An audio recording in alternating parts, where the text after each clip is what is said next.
Mr. Smith. Good afternoon, Your Honor. Good afternoon. We have Raymond Torres Jr. in the courtroom. Okay. We can get him on Zoom. Does the court file reflect that he posted bond?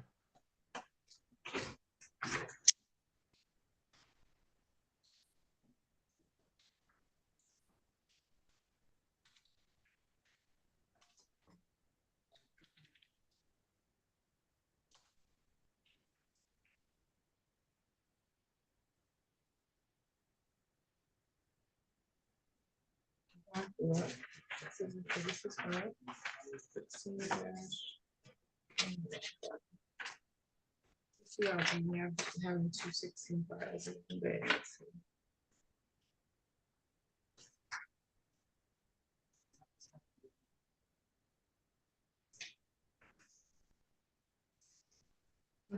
What is it say? What was it? Torres, what is it? Any postpone? 574? That I don't necessarily see that.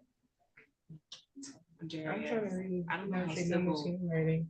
DH after BW.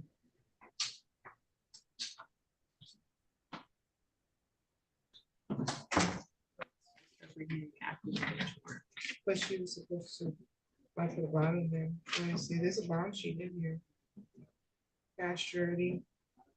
Receipt deposit. Yes, he did post bond. Was it the 574, Your Honor? That's correct. Okay. If the defendant will simply agree to have those funds released, we'll file a satisfaction of judgment.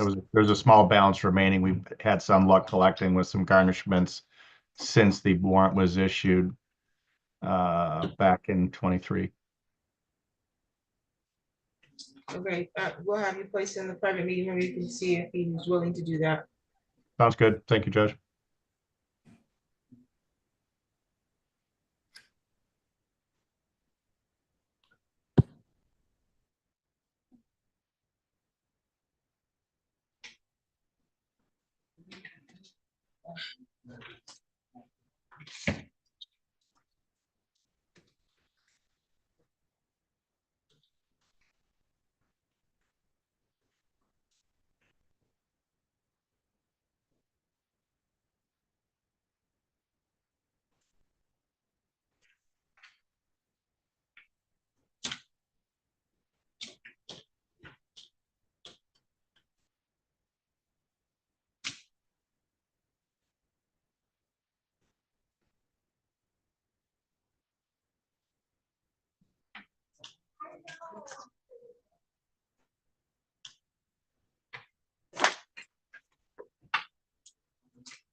On the record in the matter of Edward Sparrow Hospital versus Michael Anthony McEwen, 22-00312 GC.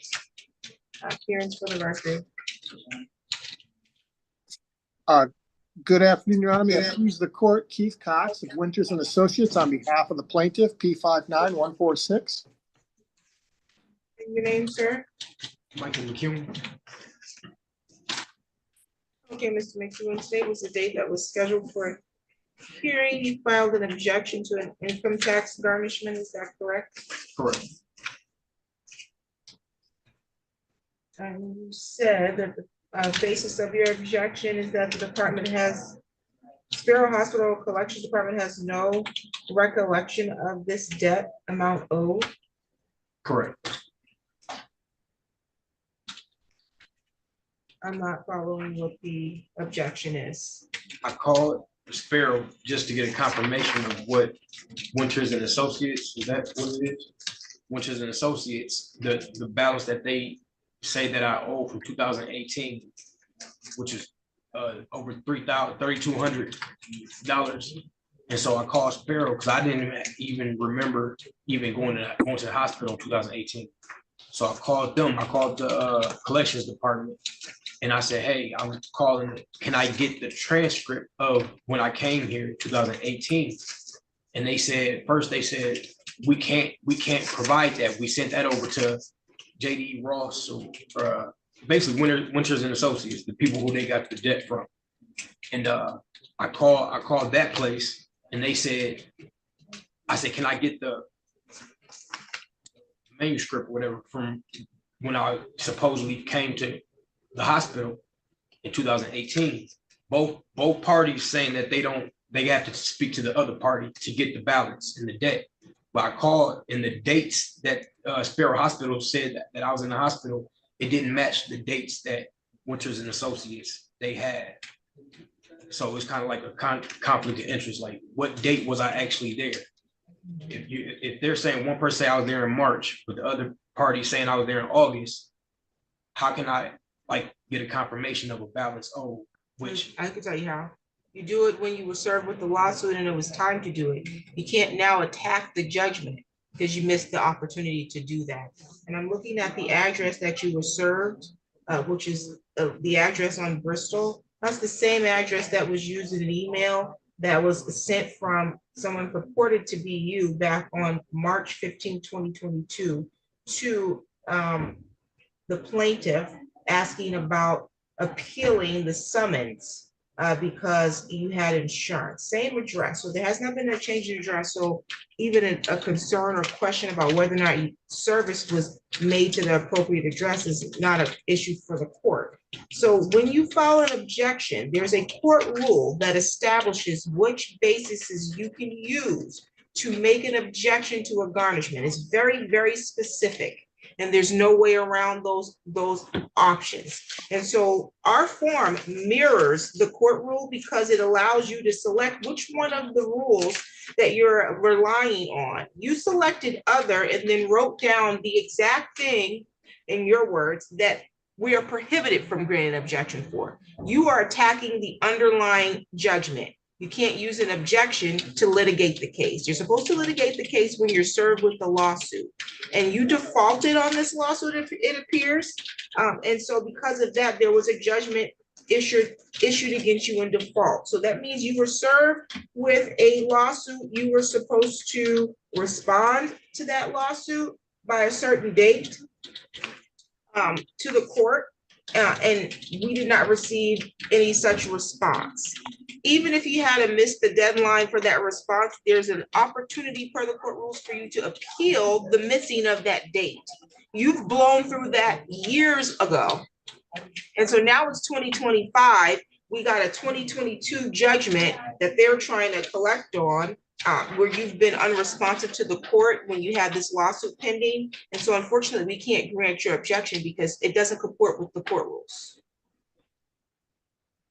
okay. You understand that? I somewhat get it. Like, I don't know. I can explain it again. The law essentially says that you can request or object to a garnishment if those funds are protected. That's number A on the form you selected. You can select B if there was a bankruptcy proceeding that prohibited this garnishment, or if there was already some other installment payment order through the court where you were making payments so that they couldn't garnish any of your monies while that was happening, or if the maximum amount of time permitted by law or the maximum amount of money permitted by law had already been withheld under another court. Maybe you had another garnishment someplace else, and so there's a max, or if you've already paid the judgment. Those are the reasons that you can properly use to object. The one you selected was the writ was not properly issued or otherwise invalid. The writ is not, the issue of it being properly issued is not here. It was properly issued. So you're relying on the otherwise invalid, and you're saying that the writ is invalid because you don't believe that the judgment is valid. You can't attack the judgment through an objection. And so I have to deny your objection. And so your options are to figure out if there's any other way for you to get an appeal recourse. I don't believe that there is based on the law, but that's for you to discover with an attorney, or to make a payment arrangement. And a lot of times if there's an installment payment order, they will not garnish wages, but this sounds like this was an income tax garnishment a lot of times they still do those, even though there was a wage assignment or installment payment order. Do you understand that, sir? Yes, ma'am. Yes, Your Honor. Okay. I have one question. Yes, sir. I will speak to the Winters and Associates as far as a payment arrangement or a settlement amount. Defendant's answer. Did he default on this? When did he default?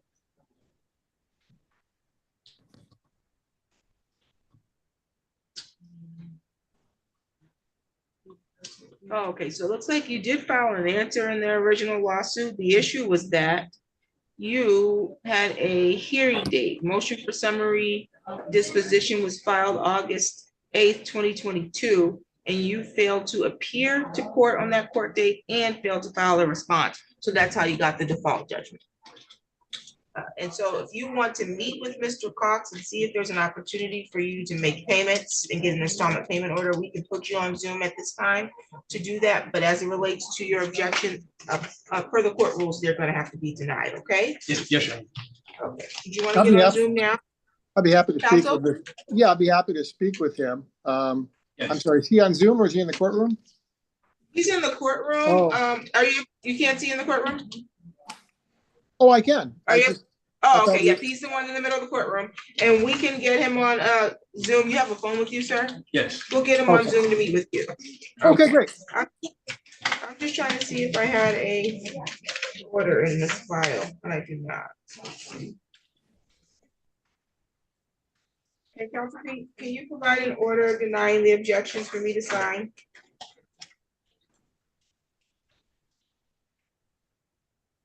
Counsel, I think your signal might be a little, Oh, no, Can sir, you hear I'm me? sorry, Judge. I'm sorry, I didn't realize you're speaking. Yes, Judge, we can Okay, yes. file an order denying the objections.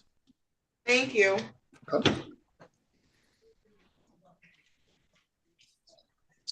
doesn't even work.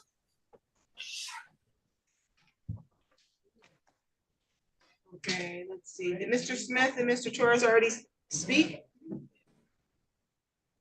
We did, Your Honor. The defendant has put together all the documents that are responsive to your subpoena. He's going to get them in mail to my office. He would prefer to have the bond money returned to him. And I think his intent actually is just to send me a check for the balance and we'll get the case closed. Is that right, Mr. Torres? Yes, sir. All right. I think that's a game plan, Your Honor. Okay, he has provided the documents, so no further date is needed. He has them in his possession. He's going to drop them in the mail with a check, and then we'll get a satisfaction judgment filed, and I would consider the examination concluded at this point. If I end up not seeing the check or the docs, of course, I'll file a motion to show cause, but I trust Mr. Torres is going to get both those in the mail. Okay, do you have any questions for the court today, Mr. Torres? No, I don't. Okay, you're all set. Thank you. Thanks, Raymond. Thank you.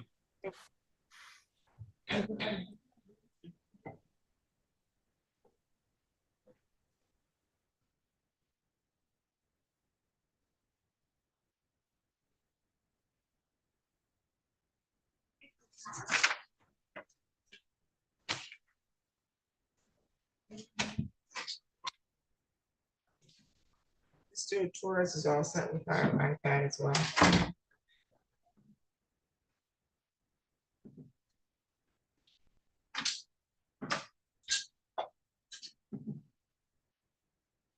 Let's see, who's here on behalf of Sparrow Hospital versus Majidullah?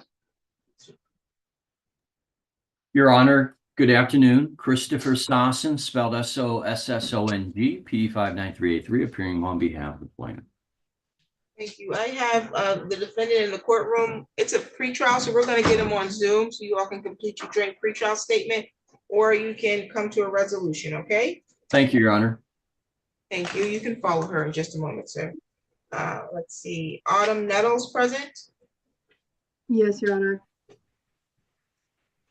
Okay, and let's see, Skylar Alana?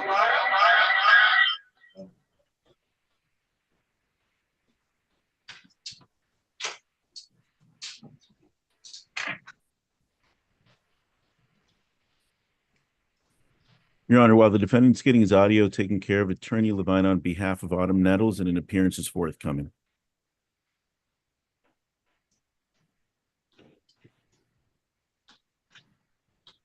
Okay, the defendant is present in the courtroom. This is a pre-trial and you're going to be filing an appearance, Mr. Vine. Indeed, Your Honor. And if I may, we have a pending resolution on the file.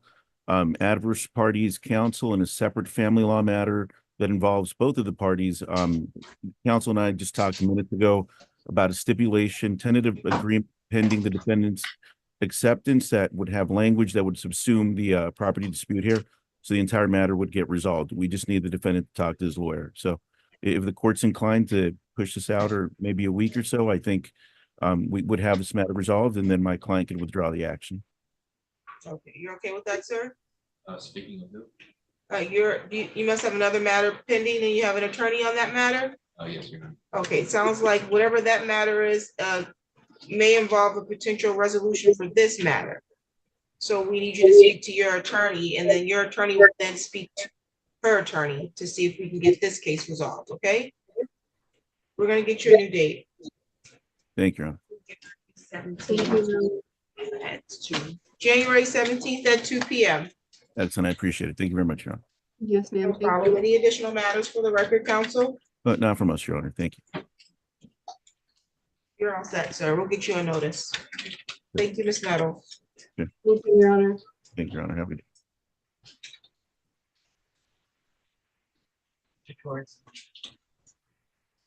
Source is free to go. Thank you.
Just give me that reset from 16 to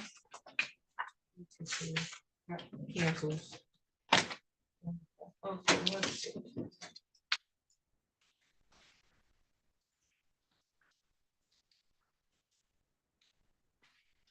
Is Kelly Holy here? No.